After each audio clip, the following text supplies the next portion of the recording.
We are recording with Mr. Larry Johnson on Tuesday, July 29th, 2025, at 12:02 p.m. Eastern Time. You guys can go into the description. You can actually find his appearances on my show before, as well as your website. And yeah, as always, I never really have any idea what we're talking about, and I've stopped even trying to like plan long-term shows, and I've gotten to a point after 6 years and 1,800 episodes. I truly, and it's probably a horrible way to go about this, but I kind of just rely on whatever pops into my subconscious now. Because Yeah. my Rolodex has gotten so large, I can't like tactically maneuver pieces in a meaningful way. So I let the subconscious mind, I assume it's working in my favor. And it's just when somebody's name pops in my head, I'm like, gonna have them back on the show. So, Mr. Johnson, please introduce yourself for the people who maybe don't know you, and then yeah, we'll just jump into it. Uh, my professional experience, 4 years with the Central Intelligence Agency. Prior to that, I taught at American University. Uh, After 4 years at the CIA, moved to state counterterrorism. I was there for 4 years, and then from starting in end of 93, started 94, set up a consulting business and worked. We formed Berg Associates in 1998, and my consulting consisted of two main efforts: conducting financial investigations overseas, and then scripting terrorism exercises for the Special Operations Forces of the United States military.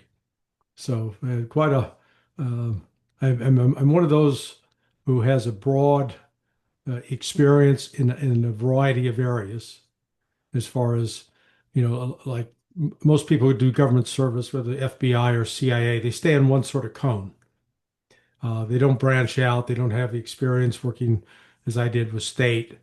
And in my job at state, I was interacting regularly with FBI, Department of Transportation, handling transportation security, both aviation and maritime, working with DoD closely. So I got sort of the full picture of how the sausage is made. Hmm. And I just finished a book, which I'm sure you know, but called Project Azorian about the lifting of the sub, it was so good. I actually found another book, and it's called The Raising of K-129, and I'm reading that right now.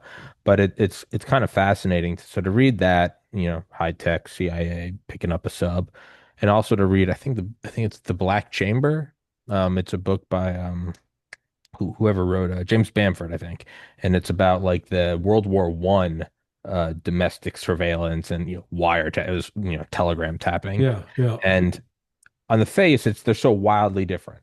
You have guys in like top hats with like shiny shoes and Model Ts going around and they're reading. You go, yeah, that's nowhere even remotely in the same universe as picking a submarine up, and picking a submarine up is nowhere near in the same universe as Space Force and drones but the more you dig into it, you really do start to see it's almost all identical in that it's just yeah, patterns.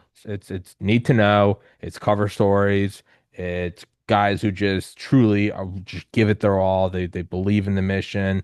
You have people who are cynically building their own fiefdoms, maybe to go into private after. But the more you dig into, in my, completely unexperienced wisdom, you do start to see just how similar it all is and how so much of it comes down to even now, just like reading about like ego, like one guy, no matter what, it was like you are not to like drink coffee before he does. And it's like you're in some yeah. special access program. It's like do not take a sip before he does. How is how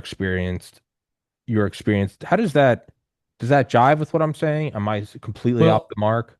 yeah. Let me first ask you, that book you're Yeah. reading, was that about Glomar Explorer? Oh yeah, yeah, yeah. The Howard Hughes go down, pick up the project. Okay, Yeah. yeah. So, what was his name? Woody Johnson, who was the head of the Skunk Works at Lockheed Martin. Ben Rich. No, no, no. A guy named Johnson, Oh, Clarence Kelly Johnson. uh, Kelly Johnson. Yeah. Yeah. So, when I entered on duty at CIA in September of '85, and he came and spoke to our class at the end of September That's so of cool. '85. So, I mean, he was well into his 70s then, but he was the inventor, or oversaw the creation of the U-2 spy plane Yeah. and the SR-71 Yeah. Blackbird and Glomar Explorer. That's so Um, cool. the reality for the United States is we've got very, very limited experience with intelligence. Um, we did not have really a formal intelligence service until after World War II. Hmm. So the Office of Strategic Studies, the OSS, was set up, and it was modeled after the Brits Special Operations Executive, the Hmm. SOE. Now the Brits and the French, the Russians, the Germans, they had centuries of experience with intelligence operations.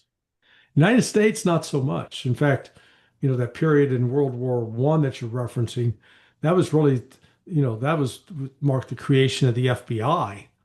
And even prior to that, we didn't have a federal uh, law enforcement organization that was tasked with collecting and identifying threats. It was, very reactive. So we've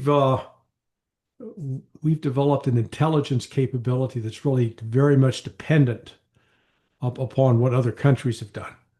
And we've not been good at developing really a unique, particularly human intelligence capability. We did sort of lead the world with the electronic surveillance with the National Security Administration or agency. Uh, that scoops up everything, as we learned from Ed Snowden's Hmm. revelations. And the Brits are sort of a close second. The Russians do a significant amount on that as well. But I really think we've been the leader in terms of electronic interception of information. So, uh, but the point you made that I think is the most important one is you can't take the human element out of this, no matter what the architecture of the system is, no matter how good the technology is. Uh, you're going to always get a human being with their own personal agenda to really fuck it up. You know, I mean, Yeah. it's, Yeah. uh, I've seen it. Yeah, it's an example. But um, when my first year in CIA, I was in the career trainee program. And so at the end of that, I was going down to my office, the Middle America Caribbean Division. I was going to be the Honduran analyst. And so the first week, as I'm showing up, I noticed all these computers sitting out in the hallway, and they were made by Xerox. It was called the Golden Tiger. So this is 1986. So we're talking, 40 years ago now. Jesus, I am old. Uh, Nonsense. yeah. Um, and I said, so what happened? And they go, they told me the story. So this was when desktop computers were starting to replace typewriters. Up to that point, if you were an analyst, you'd be working off of what's called an IBM Selectric typewriter. It was electronic, but it could actually autocorrect with some white tape. We thought that was, boy, high speed, low drag. That is cool, man. In terms of Yeah, analog, that's some cool machinery. yeah, yeah.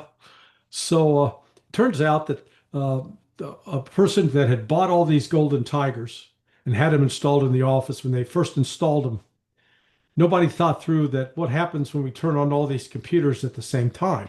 No, nobody calculated what the electrical load would be. So the first day they put them up, it blew the circuit. But then after they tried to use these computers, they found that they didn't fit the needs of the analysts. So the guy that had purchased the computers got a $25,000 cash award for his innovation.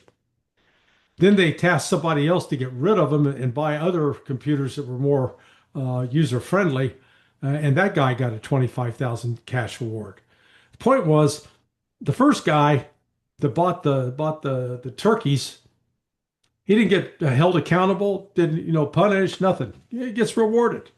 So you get that sort of human factor where you reward screw ups. You don't hold anybody accountable for doing something wrong, and that's one of the problems with Washington. Yeah, the reinforcement of structure for structure's sake. Yeah, Just he did the thing. He acquired the ammunition. It's like, well, was it good ammunition? Was it the doesn't matter. He did it. And I mean, yeah, yeah, in terms of there's I've read Skunkworks by Ben Rich, and it's mostly about Clarence Kelly Johnson. And when they were designing the U2 and the SR-71, I think it was Dick Bissell was like, we have to have like a single agency guy there. He's like, we're not trying to tell you how to do it, but if it's going to be funded by the state, like we get to be in there. And Yeah, after yeah, back and forth, he allowed him to come in, and even Clarence Kelly Johnson, who I mean, I think there's some compliment to him that they said means he's the best ever. Said he could see air. He was so good at aerodynamics, and that guy, the apex of professional, knew Eisenhower personally. He said that a CIA guy could be part of the team so long as he didn't have a chair at his desk because only he got a chair at his. And you look at that and it's just immediately you take this Leviathan figure and it's just like a 4-year-old like, well, I don't want him to play with it. And you're like, yeah. Jesus, it really does. And we're saying about World War One. I think it was I forget the name of it, but I think it's NDIA, the National Defense Industrialization. It's because the National Defense Industrialization Act. It's because we didn't even have like a standardization for rifles, ammos, and uniforms. Like Right. we had gobbled up of like you guys are kind of in this like pea green thing, and you guys are. I mean, I would imagine it's some derivative of like Civil War uniforms, and we didn't even have that, and so. And then, Truman with the CIA, and he famously said, I feared that we're going to have a standing Gestapo. He said that before or after. After and he wrote with regret. Yeah, In the 19, I think it was like 1962, I 63. think I think he actually wrote an article like a Yeah, month after Kennedy was killed. yeah, it was in the Independent. Yeah. So I grew up in Independence. I went to middle school across the street from Harry Truman's house, Okay. and saw Harry Truman walking the streets. So he's still alive and around when I That's was there. so cool. That's so Uh, cool, dude. You met him and Clarence. That's so so legitimately cool. it just means I'm old. Who So, cares? Who cares? yeah. We're all going. Who cares? But he wrote it in the Independence Examiner, and then it got a little bit of national coverage, and then they took it down. So um, I think he regretted setting it up, and candidly, I think at this point the agency ought to be dismantled. They ought to start over because it's become a rogue elephant.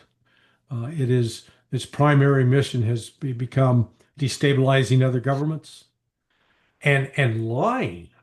The lies it's putting out right now. Example, Cy Hirsch just wrote an article about Ukraine, and in it he said the Russian army that they've suffered 2 million killed in action. And I know Cy, and I told Cy, I said, Cy, that's bullshit. And let me explain to you, it's a math problem. So you can do the math with me. At the start of the war, in February of 2022, the Russian army had total 1 million men, 750,000, I think, were considered active duty. In August, they had a number of soldiers that had been under contract that left, I think, to the tune of 50 or 60,000. And they recognized the war was going into a new phase. So they did an immediate call up of 300,000 reservists. Okay, so let's go with a million. Let's not try to subtract any yet. That brings us up to 1.3 million total. Then they mobilized in November and December through conscription an additional 120,000. I mean 60,000 a month. So now we're up to 1.46 million total. Then the next year for 2023 and 2024, they recruited on average, so they had sign up bonuses and others, uh, between 30 and 40,000 a month. So let's take the lower figure, 30,000. Let's be very conservative. Well, that's 360,000 a year right there. And in fact, you find a lot of Western media sources that were poo-pooing, now they're not recruiting that many. So 360,000 and 360,000 in 2024, that gives us 720,000. So we add that so what we're up to is about 2.2, 2.3 million total. Total. And yet the CIA is claiming that 2 million Russians have been killed. Well, that means they only got 300,000 guys left in their army. Except no, even the Ukrainians are saying, no, they got 750,000. And you're going, what the hell? Now, because if you do the two, if they killed 2 million, that's just a simple math problem as well. Go back to February 2022 through, let's say, end of June, since we don't have a full data for July yet. What's that, 41 months? Divide 2 million by 41, you come up to about roughly 48, 49,000 dead per month. Now, if they were actually losing that many, that means Russia, in order to grow its army from 1 million to the total of 2.3 million people, you're going to have to recruit on top of that number that you've lost, right? I'm not a math genius, but I can fucking add and subtract. And these morons are pushing out this nonsense, this lie. Oh, yeah, Russia suffered 2 million casualties. No, they haven't. No, they haven't. There are no numbers to back that up. It's simply they're making it up, fabricating it. And nobody has the balls to stand up and throw the penalty flag and say, wait a second, you're lying to us. That's our intelligence organization. It's kind of a shame that Cy Hirsch did that because I don't know much, but I do recognize that he's pretty widely acclaimed as like, for whatever flaws he has. But Well, it's he's not. pretty rock solid Yeah, I mean, look, Cy's an old over the, friend. I've known yeah, him for 40 years. but even just professionally, he's got a pretty like rock solid track Well, record. what he's doing though, he's accurately reporting what his sources are telling him. Correct. So he's not making the facts. He's not doing the analysis. He's a reporter. Got it. So it's like So it comes back I the come to Tommy Corrigan and you say, "Hey, the unicorn has blue balls." And I go, "Okay, yeah, unicorn." the big old blue testicles. And I write that out and I write that and publish it. Doesn't mean that I necessarily believe it, Got it. but I'm putting out what you told me. Got it. So that's sort of what Cy's doing in this case. But I tried to tell him, I said, "Man, they're playing you." You almost wonder if it's some weird pivot to get back into the graces of because remember when he did the whole Nord Stream article, all of a sudden you had all these people saying he's a Russian asset. And it's like Cy Hirsch is like he has been a thorn in the side of every administration. Like he's Yeah, not a yeah, and it's you almost wonder if is he trying to go back and get into good graces or is he being discredited? But to go back to just like so let's even just forget 2 million 50 million Russians or it's 1,000 whatever just go back to let's just trickle it all back down to the core weapons of mass destruction Vietnam domino theory Korea just all the way back down to the creation and then how we didn't have one until Truman and then and you're saying France Germany they all Britain they all had these forever you almost wonder if at a certain point in a country you look at its growth and it's as it gets larger and as its economy builds and its population builds and not in our lifetimes where it's like the United States has been here forever. I mean, let's really zoom back to the time scale of countries where you go, yeah, empires rise and they fall. That's all of human history.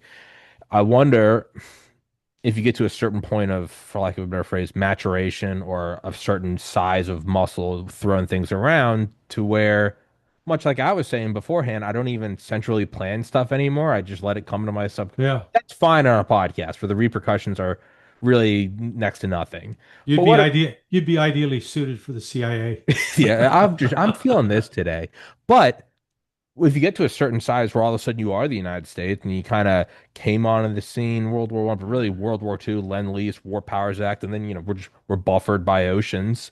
We became such a juggernaut that I almost wonder if let's just regardless of judging it as good or bad. I wonder if you hit a point where it's so large and you have tentacles that are so pervasive that you do need some sort of additional layer, like the brain. Yeah, Like reptiles don't have it, but you get up to human beings and we're doing all this stuff. You start to develop the prefrontal cortex, and maybe it's a necessary evil, maybe it's not necessary, but it's at a certain point.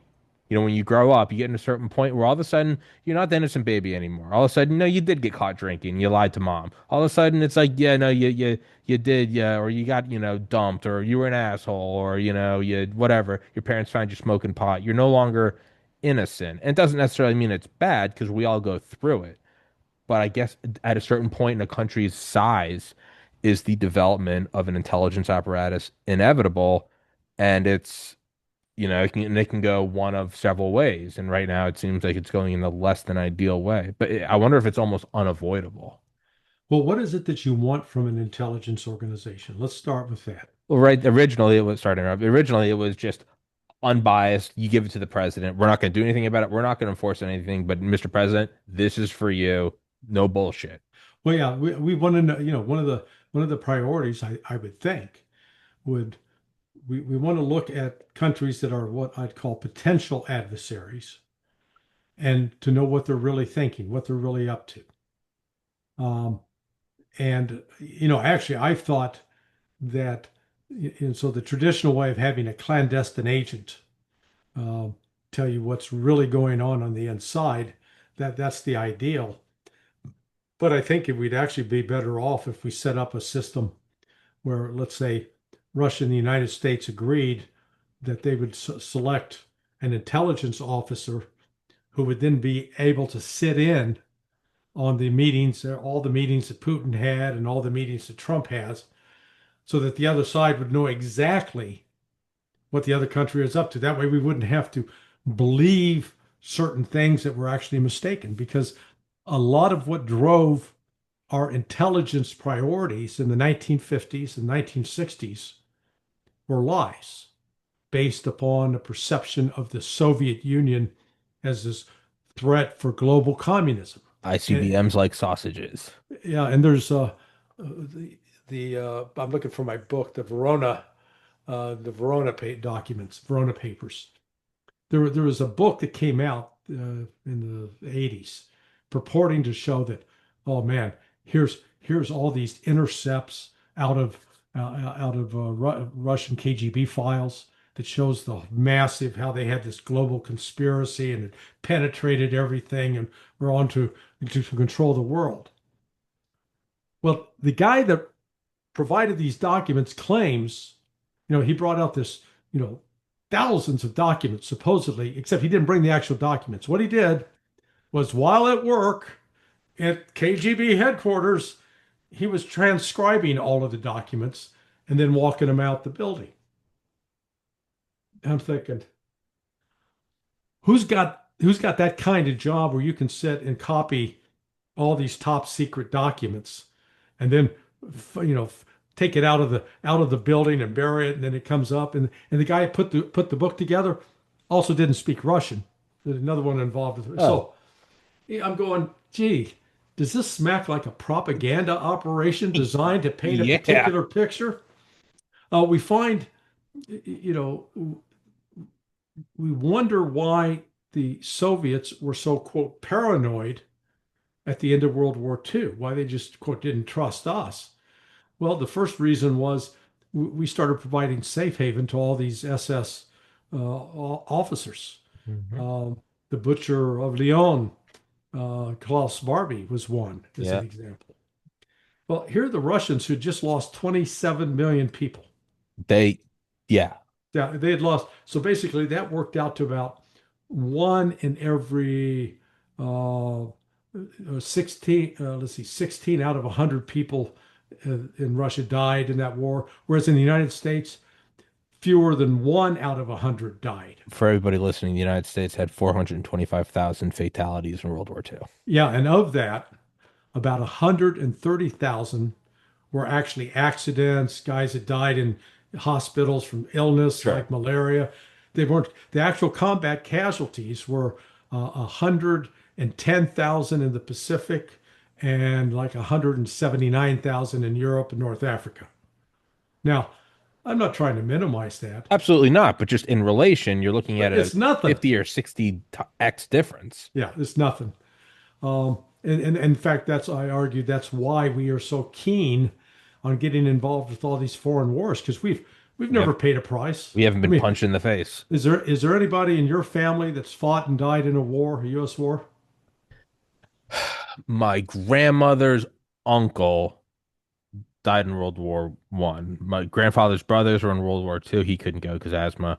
My uncle was in Vietnam. And I think and there were Carrigans in the Civil War, but they survived. Yeah, that's the Irish thing, man. They came over. Get right If off the if, boat. if Why the are you Irish here? are if the Irish aren't in a fight, Yeah.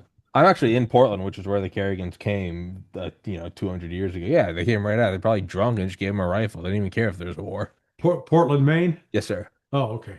Yeah. Yeah, see, I actually have an Irish ancestor, Charles Thompson. Uh, they came out of Londonderry, and in 1739.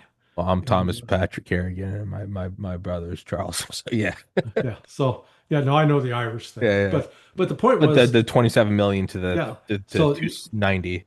they lost 27 million. The Chinese lost 20 million. So between China and Russia or the Soviet Union, they incurred about 80% of the killed in action in World War II. Okay, so that's why they're a little reluctant to go get into a war. And yet, at the end of World War II, the United States deliberately had shifted, and you can see this shift in the movie Patton with George C. Scott about I got to go kill those red commie bastards. Um, we we deliberately provoked the Soviet Union. We because the way the story is told in the West is the Soviets were intent on conquering other territory, except they occupied Austria up until 1955, and then in exchange for a pledge of neutrality, the Soviets left Austria. No shots were fired. There wasn't. And the reason they had taken over Poland and Romania and Hungary and Czechoslovakia was they wanted a buffer zone because they had been attacked three times.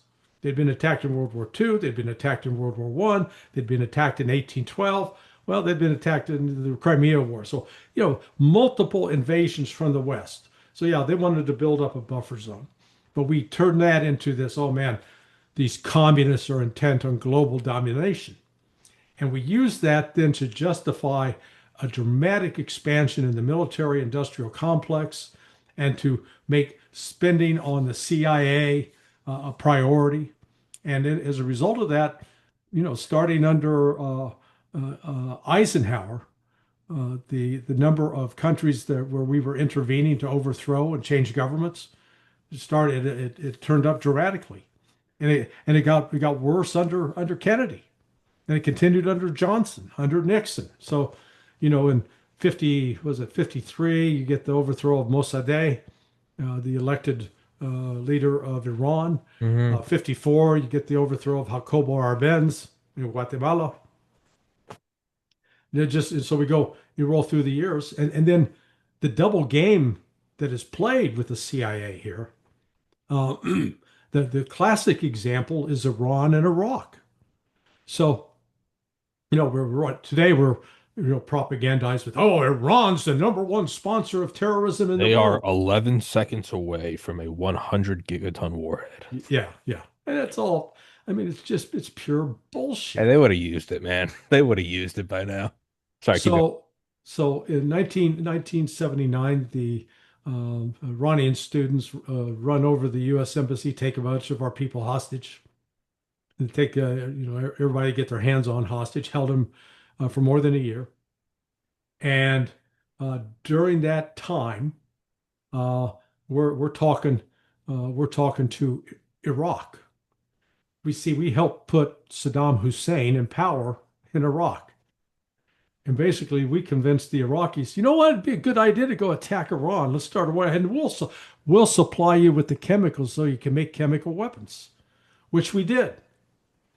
So, the hostages are released, and there's some evidence to show that Reagan they had private behind the scenes contacts with Iran in order to keep the Iranian hostage situation going. Until his first day in office, or when was it when he won, or was it first day? Yeah, that's the first day in all the day Okay, yeah, as he's being sworn in, then they release him. Yeah, okay, that's just a coincidence. yeah. Um, so here now we're super mad at Iran, right? We're really mad at them. God, they held our people hostage. And we're encouraging Iraq to start the war, the Iran-Iraq War, which starts in 1980, I believe. Uh, February 1981, CIA shows up at the White House to meet with Ronald Reagan with Mossad agents in tow. And Mossad is seeking permission to sell weapons to Iran. Okay? Let's repeat that for the youngsters out there that weren't around at the time. We've just gotten our hostages back from the mad Ayatollah Khomeini. And now here comes Israel, who claims that, oh, we're terrified of those Iranians. Here's Israel saying, hey, we need your permission to sell. We're going to sell you your U.S. weapons that you give us. We're going to sell those to Iran. And in the meantime, also, we want to get some tires for the F-4 Phantom jet because the tires that you sold the Iranians in the late 60s, early 70s, they're no good anymore. So we need to replace the tires. Ronald Reagan, okay. So from 1981 up until a little thing called the Iran-Contra scandal, the United States is selling or facilitating the sale of weapons via Israel to Iran. At the same time that we're supplying chemical weapons or the precursors for the chemical weapons to Iraq. What is our policy? We wanted them to fight and kill each other, kill as many of each other as you can, Mhm. because ultimately this is about, we see it as weakening the Soviet Union. That's our duplicity here. And, we fought this war on terrorism over the last 24 years. My God, we're against terrorism. Except compelling evidence that we provided funding and support, most recently to this guy Al Shara, who's now, that's his new name, formerly known as Mohammed Al Jalani, the head of Hayat Tahrir al Sham. Hayat Tahrir al Sham broke off from Al Nusra, and Al Nusra broke off from ISIS. So here we got ISIS, who's an actually legitimate Muslim extremist terrorist group, and we're supporting it. Operation Sycamore Timber, I Yeah, think, Sycamore Timber. 2014. Yep, Obama yep. and the running which was just a direct I mean, you see the playbook is the direct repeat of, it's a Cyclone. Was that where we gave Mujahideen weapons? Yeah, yeah. I don't remember the code name Yeah, for it, yeah. I but always I get them mixed up. but I Cyclone, we knew. gave them all the stingers to fight the Soviets, and then they became Al Qaeda. And then what do you know? We funded, Sycamore Timber, and all of a sudden we have this guy which we funded, and then you start to go, huh? If I see two patterns, I wonder if one day America is going to be really against the terrorist cell formerly known as the Azov Battalion. Yeah, yeah.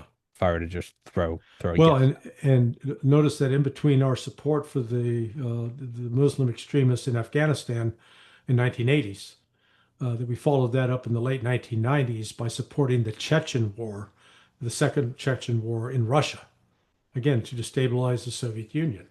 The Russians have actually they've been very, very, I'll call it orthodox. I don't want to, because they're Orthodox Christians, not Catholics, but they've been very orthodox about dealing. They don't they don't double deal with terrorists. They've got a strict policy.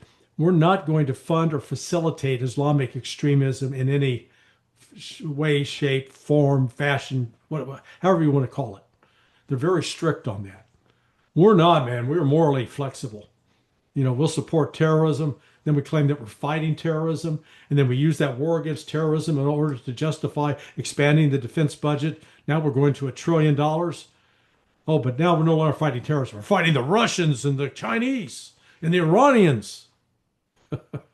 I mean, and it's like what you want to believe, not you, but me, and I think most like what we want to believe is that, you know, they take in a skiff with the president and they go, "We know this is fucked, but if we don't do this, this is gonna happen." Almost like listen, we know Hiroshima was a bunch of civilians, but listen, we're gonna lose a million. We're gonna kill all of them. No matter what, we're not losing this, so let's get it over early. You want to believe they bring you in and go, if we didn't fund the Mujahideen, if we didn't fund ISIS, this and this would have happened. It sucks that this happened, but if we didn't, whatever, Chicago would have been nuked. And it's like you want to believe that, but the thing is they know you want to believe that, and Yeah, they yeah, can use that to. Hey, what a surprise. What does it always come back to? Like the Dulles brothers or Bissell, you go back and it always E.H. Harriman, it always turns oil depletion allowance, and you go, oh, it's money and the extraction of natural resources. yeah. I just challenge people to do their own thinking. Yeah, don't listen to a word we're saying. Read the book. Read all of the books. Yeah, don't take my word for it. But the classic example, I referenced it earlier, is this claim that Iran's the number one sponsor of terrorism. Okay, if that's true, then we should look at the annual State Department publication that's required to come out at the end of April every year. It's now called Country Reports on Terrorism. It used to be called Patterns of Global Terrorism, but it's put out by the office I used to work in. The data is collected by the National Counterterrorism Center. Uh, it was originally under something called the Terrorist Threat Integration Center. Um, and then those data is put out. So go through and look. And they've now, at least over the last 10 years, have done a statistical annex where you can see who the top 10 terrorist groups are. Go look at those top 10. Not a single one until 2023 has any relationship to Iran whatsoever. They're all Sunni based, funded out of the Gulf states, Saudi Arabia, Qatar, uh, United Arab Emirates, etc. However, for 2023, you finally get three groups that are linked to Iran: the Houthis, Hezbollah, and Hamas. Well, the reason they get in there is simply because of the October 7th attack. That's it. If October 7th didn't happen, none of those groups would have been listed anywhere near the top 10 of terrorism. And that's actually been the reality for the last at least 25 years, going back to 2000 and before. The uh, and we've always here's sort of another lie. We've always presented Al Qaeda as if it's indistinguishable from ISIS, which it is quite distinguishable, because Al Qaeda ultimately was not so much driven by Islamic religion as much as, let's call it Arab nationalism, or an anti imperialist, anti US imperialist policy. That's what they're fighting, US imperialism. Uh, there's ways in which the Islamic side touched on that, but ISIS was a bona fide Salafist organization, and Zarqawi, the one who's initially set it up. Remember, there was a early on when he was carrying out all these terrorist attacks against Shia targets in Iraq, that Bin Laden and Zawahiri, his number two, they wrote him sort of a stern letter, basically saying, "What the hell are you doing? Stop this! Stop attacking other Muslims." So they took that high road. But anyway, it's all been a construct in order to, because we got to have an enemy.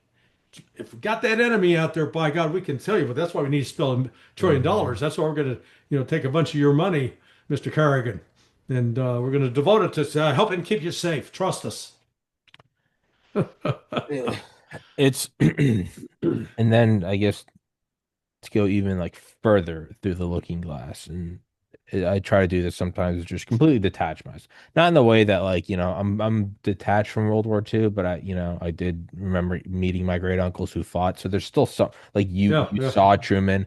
I go like, no, this is really detached, not even 17. So that's the same way you look back at like the Persian Empire, where there's no emotion, not good or bad. You just look at it very coldly. It's just as what it is.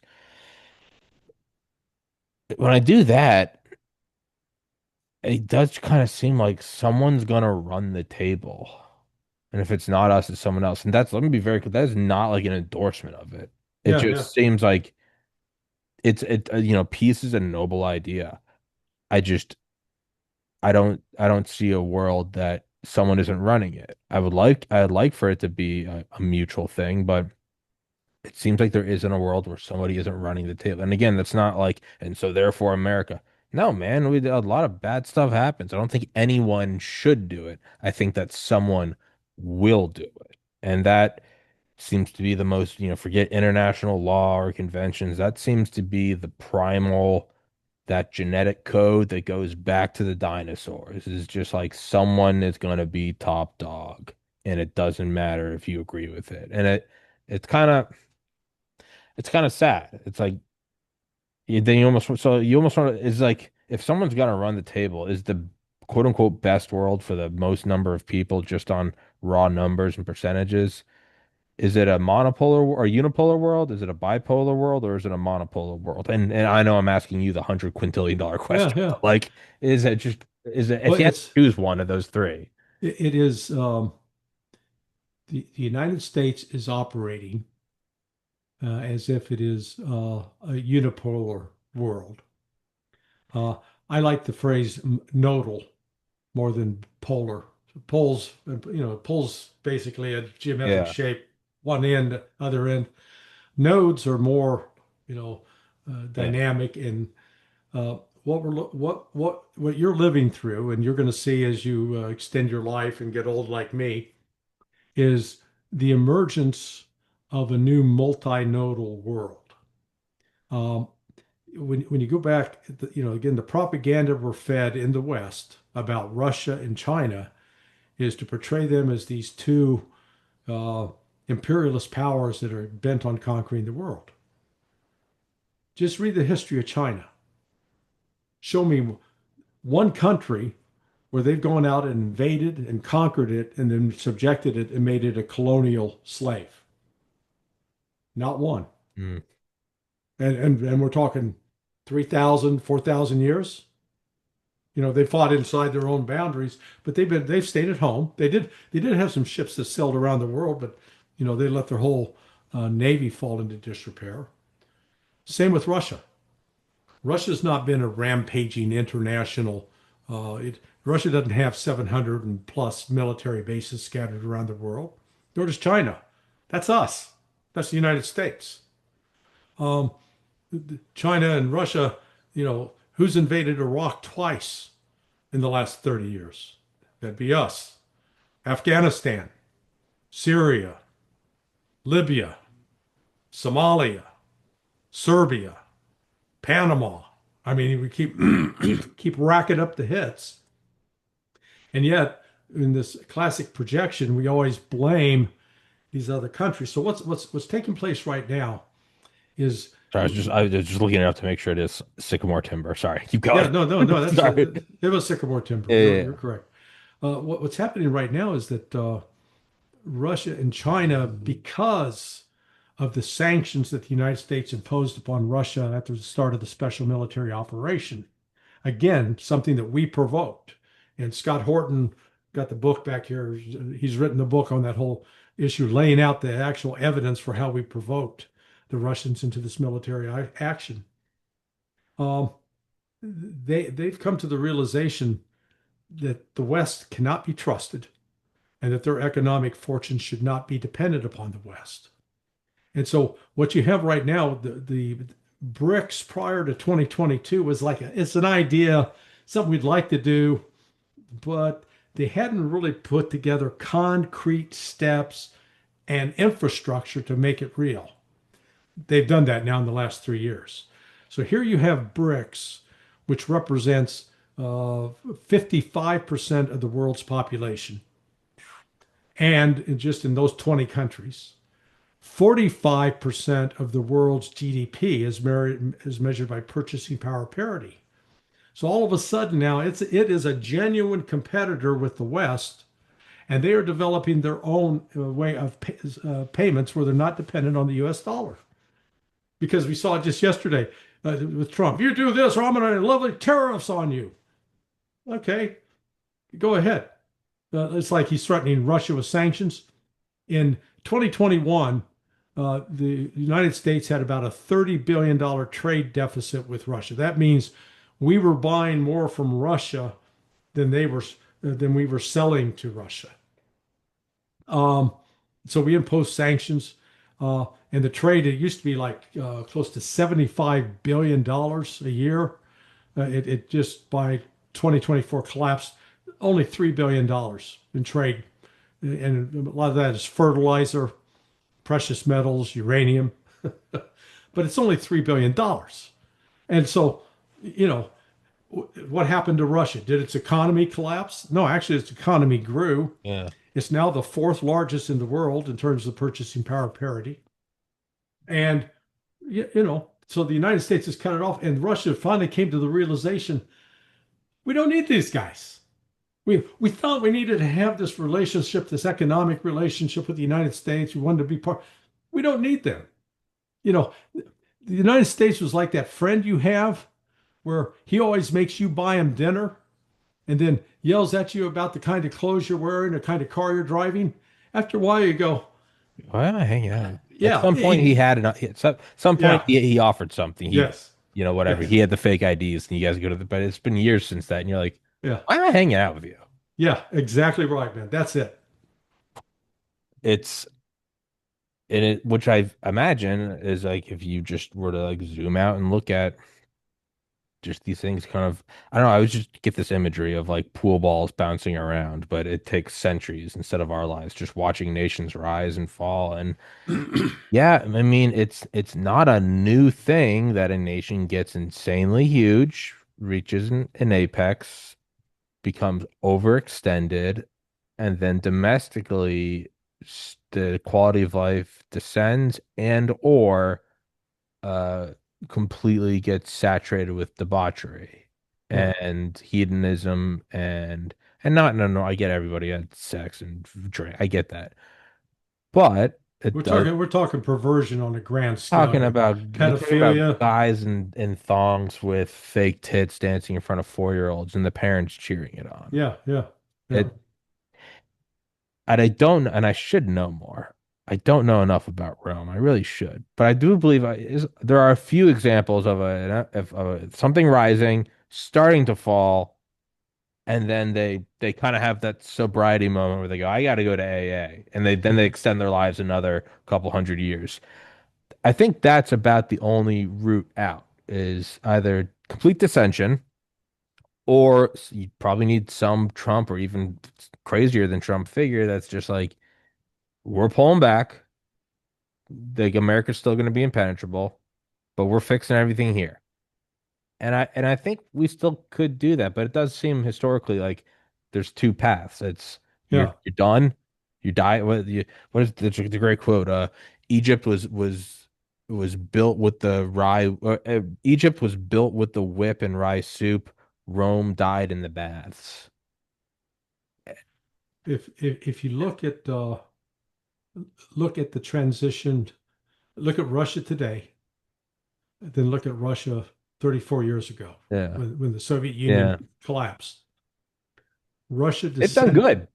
Russia descended though in the 1990s. Uh, Oh yeah, just yeah, to have called it a shithole would be be an insult to shitholes. yeah. It was they had two periods of hyperinflation in the 90s. The lifespan, in particular amount of men dropped from, say it had been 65 and the average death was now 57. Um, only 7% of the population was considered to be middle class. The vast majority were living in poverty. I mean, crime was rampant. The infrastructure was broken. I've been fortunate since December of 2023 to have traveled 5 times to Russia, 4 times to Moscow, once to St. Petersburg. Unbelievable. The cities are immaculate. The subway stations are like art museums. It looks like you walked into the Louvre in Paris. Uh, Food is plentiful, and the real change is the country left its communist root, the communism ideology behind. There's still some communists in the country, sure, but it is It is a Christian, or they've returned to their Orthodox Christian roots. Mm, And uh, uh, Christian Orthodoxy, in contrast to Catholicism, has proved far more adept at integrating and living with, coexisting with people of other faiths. sure.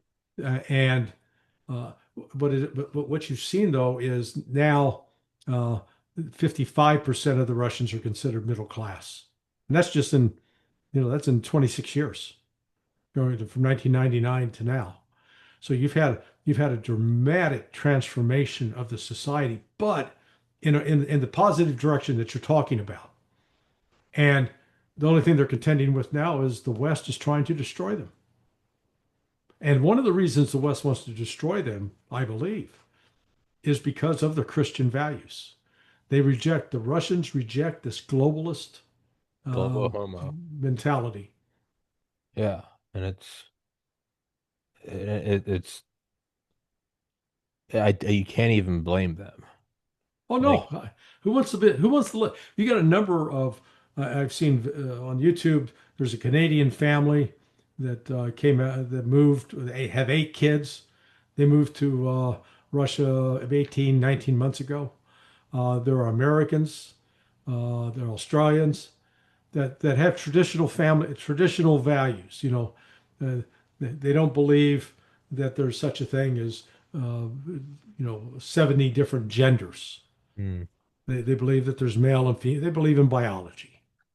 Uh, it does help. I think one of the reasons the concept of transgenderism has become so prevalent in the West is so few people have any experience growing up on a farm.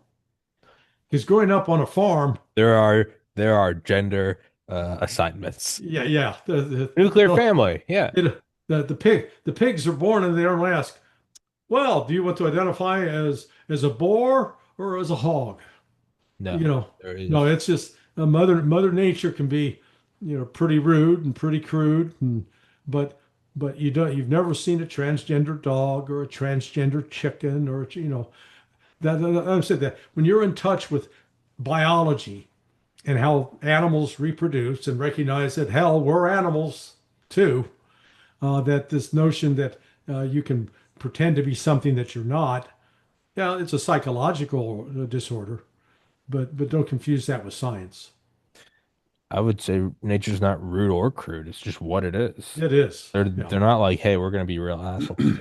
It just is, and it's almost like removing or losing the tethering of fiat currency to either gold or even just food and water, what some real thing. It's like as you lose that tether, it doesn't really matter what you do with the subsequent money because none of it's based on anything. It's all promises, right? I mean, with the podcast, I've truly learned like words are cheap. Hey, dude, love your show. We're gonna sponsor it. That means nothing to me. I can copy and paste that a million times and send it out. What matters is the real thing. What matters is like, yes, you're here. We're doing the show. Here's the thing. Every other email, none of it's real until it's being recorded. And as you leave that tethering to reality, but in this case, not exclusively with money, but with biology. Hmm. If you if you're a kid and you learn the alphabet and but you learned the letters are incorrect and you actually made up a couple letters that aren't real, like a combination of Z and M or something, it doesn't matter that you got like 70% of it right because everything you do after learning to read, write, and then going to school and then learning courses, nothing will ever actually make sense. It's like if you change the weight of a proton by a trillionth of a gram, like the universe would just disappear.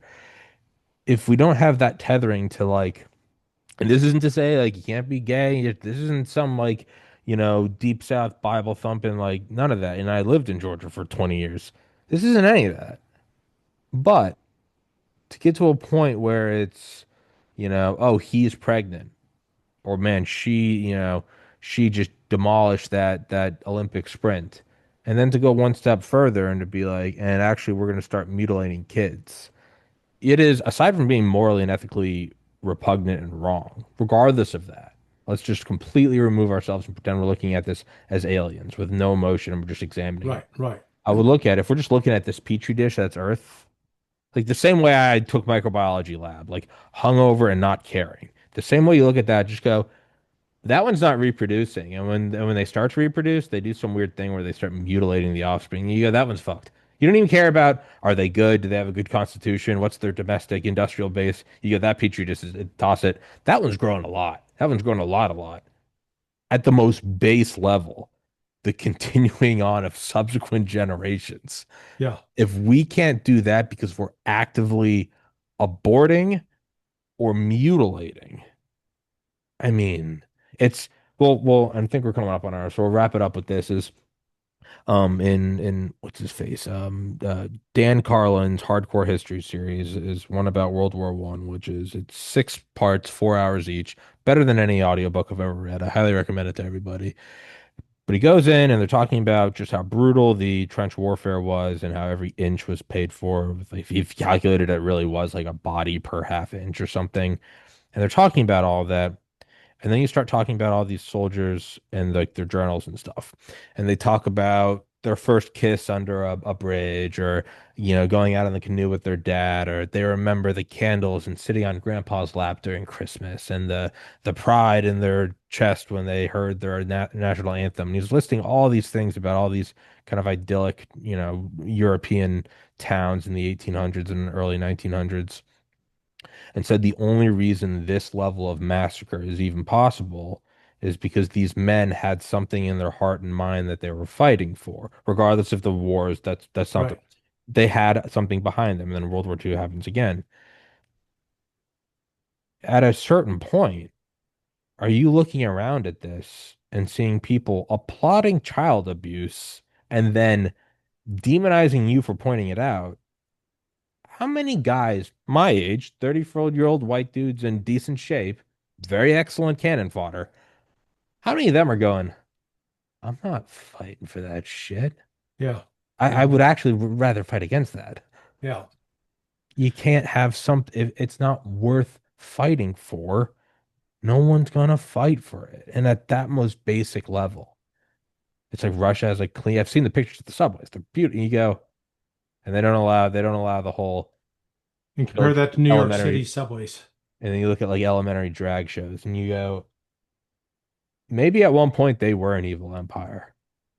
I don't see that right now. Yeah, And this is yeah, not to demean. I love the United States. It's to criticizing the United States doesn't mean you dislike the United States. I would actually say it's the opposite. But yeah, that's kind of my 2 cents on that. And but we'll wrap this up. We've been running for an hour. I know I interrupted you several times, and I normally don't do that. I don't think I do. I do that when I get really excited. And so it's your show. You get to do okay, but still, you that. Clarence Kelly Johnson, Truman. I just started to get psyched, and I always like when somebody can drop the SR-71 or something. Um, but your website, I believe, is Sonar21, SONAR, the numbers 2 and 1.com.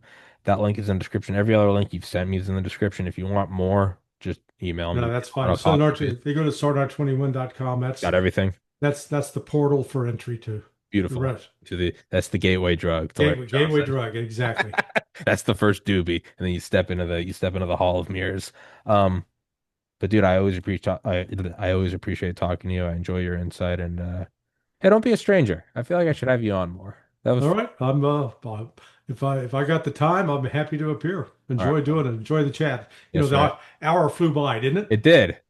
It did. And that's how I know it's good is when I glance at the clock and go, "Oh fuck." Like that's, versus it's dragging by on every 3 seconds. I'm like, is the minute moving? So yeah, Yeah. that's so interrupted you and I ran over. Those are my best compliments. So we'll wrap it up. I will send you this episode. It will probably be up tomorrow. I'll have all your links in the description, and I look forward to having you on again sometime, man. Cool. Thanks, Thomas. All right, brother. Thank you so much.